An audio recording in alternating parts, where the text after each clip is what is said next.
Russia separatist rebels are blaming each other for the ceasefire violations.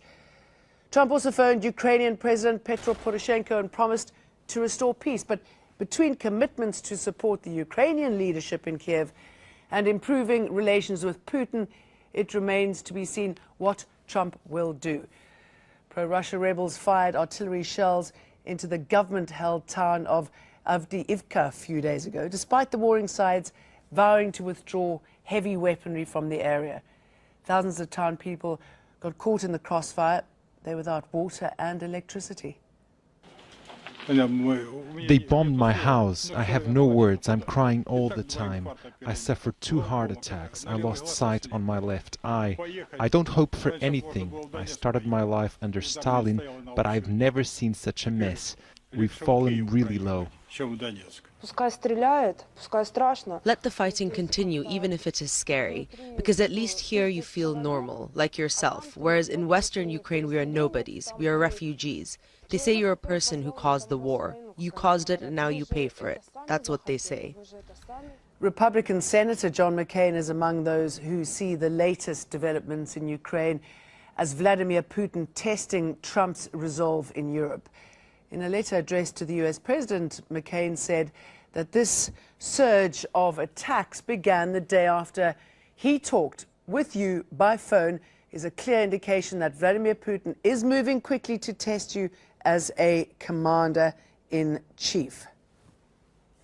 Well, let's bring in our guests. Joining us from the Ukrainian capital, Kiev, is Alexei Haran. He's professor of comparative politics, University of Kiev Mohyla Academy. In Moscow, Sergei Markov, he's the director of the Institute of Political Studies and also a former spokesman for President Vladimir Putin. And finally, from London, Lilith Gevorgyan, who is an analyst with IHS Global Insight and specializes in Ukraine and Russia relations. A very warm welcome to all three of you. Sergei Markov, is that what has happened now, this dramatic increase in fighting, the violations of the ceasefire, because of that phone call between Trump and Putin? Not isn't because telephone call between Trump and Putin, but because no telephone calls between Trump and Ukrainian so-called President Petro Poroshenko. By increasing fighting, it was some kind of possibility for Petro Poroshenko to ask Donald Trump to give him the call and support, first of all, again. We know that United States is leaving the Ukraine because the main goal of neo-Nazi coup and terroristic junta in Ukraine was to undermine the popularity of Vladimir Putin and Russia. It doesn't work. Vladimir Putin's popularity stable on the level of the 85%. That's why United States withdrawing its support to the Kiev repressive neo-Nazi regime. And that's why Petro Poroshenko decided to start this war again.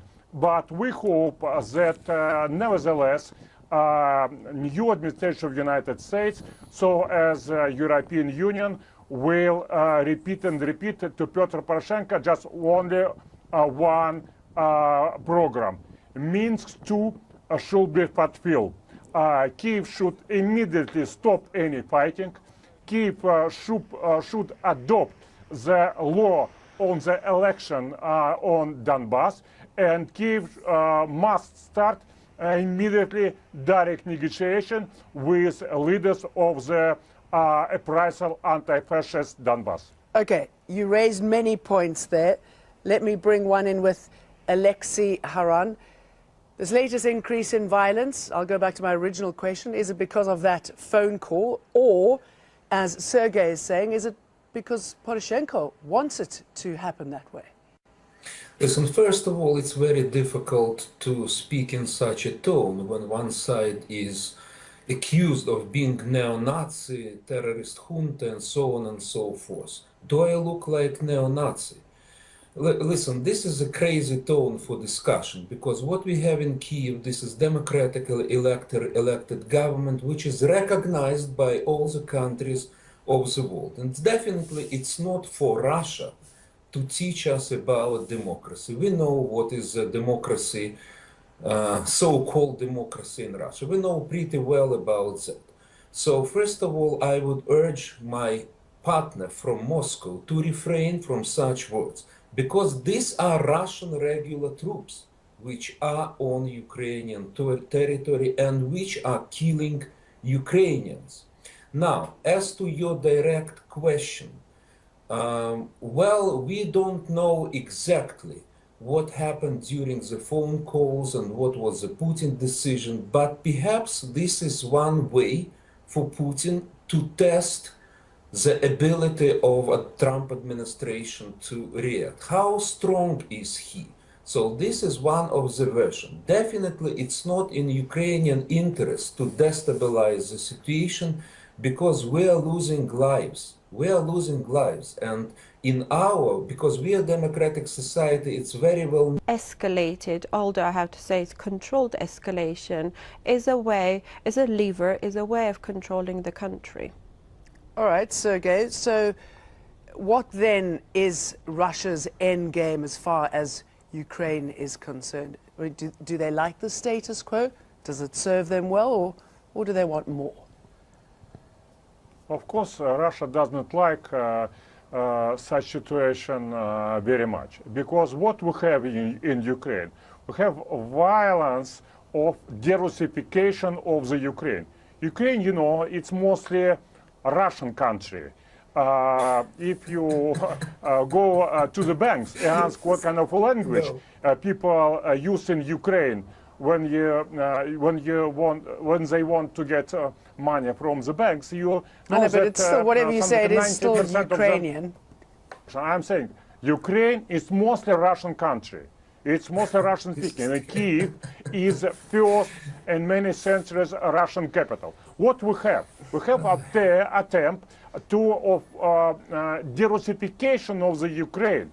We have attempt to make Ukraine anti-Russia and to make Ukraine enemy of Russian forever. That's why they impose to the Ukrainian people acting government who include terrorists, clear terrorists, who use governmental terrorism against millions of Ukrainians. All right, let me put that to Alexei. I mean, how do you feel about hearing that, Alexei, that actually Ukraine is Russian, should be Russian, and well, if you saw me, you saw that I was laughing, you know, because these things, it's very difficult to react. But you know, it's interesting that actually Mr. Markov is repeating what Mr. Putin is saying, because Mr. Putin said that Ukrainians and Russians are one people, are one ethnos. So actually it demonstrates what Putin wants regarding Ukraine. He would like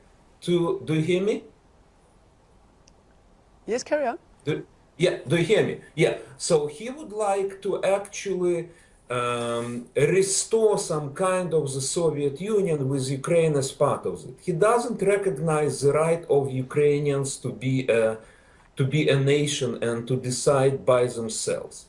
As to the languages, I would like to stress, yes, we have Ukrainian-speaking Ukrainians, we have Russian-speaking Ukrainians. But what is interesting? It's interesting that they are united in reaction to what Russia did in Crimea and in Donbass. What would be a reaction if Russia, in violation of all the treaties, invaded Ukraine? Well, it's easy to understand. So definitely now the support to Russia, to ideas of some kind of customs union with Russia, they collapsed. Okay, let me bring in Lilith, if I may, and I'd like to go back to my original question, whether Trump's perceived support of Putin has emboldened Russia when it comes to eastern Ukraine, and then Trump's phone call to Poroshenko when he promised that he would restore peace and stability, which is a little vague. How are the leaders responding to this, and what do they believe it holds in store for them? Not only Ukrainian government, but the governments of former Soviet states have been anxiously following the election campaign in the US and, of course, the outcome. They were anxious because they realized that, and it's not a recent thing, for many years, to manage to withstand Russian pressures to become part of the political union that would be led by Russia were counterbalanced by closer relations with the West. However, having inward-looking US, a president who puts America first and is not really very much interested in investing political or financial capital in what they see as remote states, former Soviet states, is a problem. And of course, from Russian perspective, this is great news. At least in the short term, there will be some sort of political vacuum that was created already towards the end of Obama's second term. And Russia is quite the opposite of what the US is doing. It's expansionist. The recent polls suggest that every fourth Russian believes that they should bring under Russian control former Soviet states, even if it means using military force. That is quite disturbing. So I think having that opportunity where there's a political vacuum, when West is engaged in its own domestic problems, full resolution. Now the problem is that at least from Russian perspective, returning control to Ukraine over the Ukraine-Russia border will be a massive loss in terms of the leverage that Russia has currently on this country. Ukraine with borders that it cannot control is not an attractive partner when it comes to EU or NATO, and I'm talking about the long-term plans. Therefore, having this a low-intensity conflict that simmers and every now and then becomes escalated, although I have to say it's controlled escalation. Well, thank you for watching, and I will be bringing you more videos maybe tomorrow, and y'all have a great day.